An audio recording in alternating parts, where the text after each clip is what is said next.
अहमदाबाद में पहले बल्लेबाजी करते हुए गुजरात टाइटंस जीटी ने चेन्नई सुपर किंग्स सीएसके के सामने ऐसा लक्ष्य रखा था जिसे हासिल करना उनके लिए काफी कठिन था। इस मैच से पहले सीएसके ने आईपीएल इतिहास में 200 से अधिक रनों का लक्ष्य केवल 4 बार हासिल किया था और उसमें भी 206 सबसे बड़ा लक्ष्य रहा है।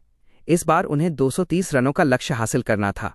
इसके साथ ही सीएसके प्लेऑफ की उम्मीदों को जिंदा रखने की भी कोशिश कर रही थी, जो उनके लिए और मुश्किल काम था। उन्हें आरआर के नेट रन रेट से आगे जाने के लिए 230 रनों का ये विशाल लक्ष्य 17 ओवर में ही हासिल करना था। उन्हें अपने सबसे भरोसेमंद बल्लेबाज संजू सैमसन से काफ़ी उम्मीदें थी, लेकिन मोहम्मद सिराज ने उन्हें पहली गेंद पर ही आउट करते हुए सीएसके को काफ़ी बड़ा झटका दे दिया था। इसके बाद अपने दूसरे और पारी के तीसरे ओवर में सिराज ने ऋतुराज गायकवाड़ और उर्विल पटेल को आउट करते हुए सीएसके को पूरी तरह बैकफुट पर धकेल दिया। 3 चौके और 1 छक्का लगाकर आक्रामक रुख दिखा रहे मैथ्यू शॉट को कगिसो रबाडा ने आउट करके पावर प्ले में ही सीएसके की हालत पतली कर दी। पावर प्ले में ही सीएसके ने 4 विकेट गंवा दिए थे और उन्होंने केवल 58 रन बनाए थे। 7वें ओवर में कार्तिक शर्मा के रनआउट हो जाने के बाद जीटी की मैच पर पकड़ और मजबूत हो चुकी थी।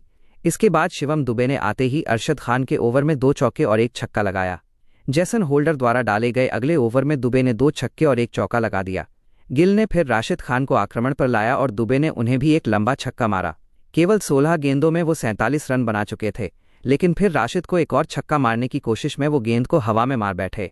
गिल ने पीछे की ओर भागते हुए डाइव लगाकर एक शानदार कैच लपका और दुबे की पारी का अंत किया। उन्होंने डेवॉल्ट ब्रेविस के साथ मिलकर छठे विकेट के लिए 21 गेंदों में 53 रनों की साझेदारी की थी। नए बल्लेबाज अंशुल कंबोज ने 2 छक्के और 1 चौका लगाते हुए आक्रामकता दिखाने की कोशिश की, लेकिन राशिद ने अपने दूसरे ओवर में उन्हें और ब्रेविस दोनों को आउट करके सीएसके की सारी उम्मीदों को समाप्त कर दिया। रबाडा ने एक ही ओवर में 2 विकेट लेते हुए सीएसके की पारी का 14वें ओवर में अंत किया। 89 रनों की ये हार सीएसके के लिए रनों के लिहाज से अब तक की सबसे बड़ी हार है। पहले गेंदबाजी करते हुए मुकेश चौधरी को पहले ओवर में थोड़ी स्विंग मिल रही थी, लेकिन गिल ने 1 चौका लगाते हुए ओवर से 8 रन बटोर लिए थे। स्पेंसर जॉनसन पारी का दूसरा ओवर लेकर आए थे, जिसमें गिल ने 2 चौके लगाए और अतिरिक्त मिलाकर इस ओवर से कुल 15 रन आ गए, जिससे जीटी की पारी को शुरुआती मोमेंटम मिला। जॉनसन के दूसरे ओवर में भी गिल ने 2 चौके लगाए। इस बीच पारी के 5वें ओवर में गुरजपनीत सिंह ने केवल 3 रन दिए और यह पारी का संयुक्त रूप से सबसे किफायती ओवर साबित हुआ। अंशुल कंबोज द्वारा डाले गए पावर प्ले के अंतिम ओवर में गिल ने पारी का पहला छक्का लगाया और इस तरह पावर प्ले में जीटी ने बिना विकेट गंवाए 62 रन बना लिए थे।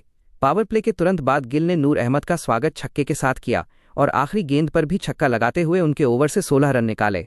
गिल ने इसी के साथ केवल 23 गेंदों में अपना 50 पूरा किया और इस समय सुदर्शन 19 गेंदों में केवल 22 रन बनाकर उनका साथ दे रहे थे।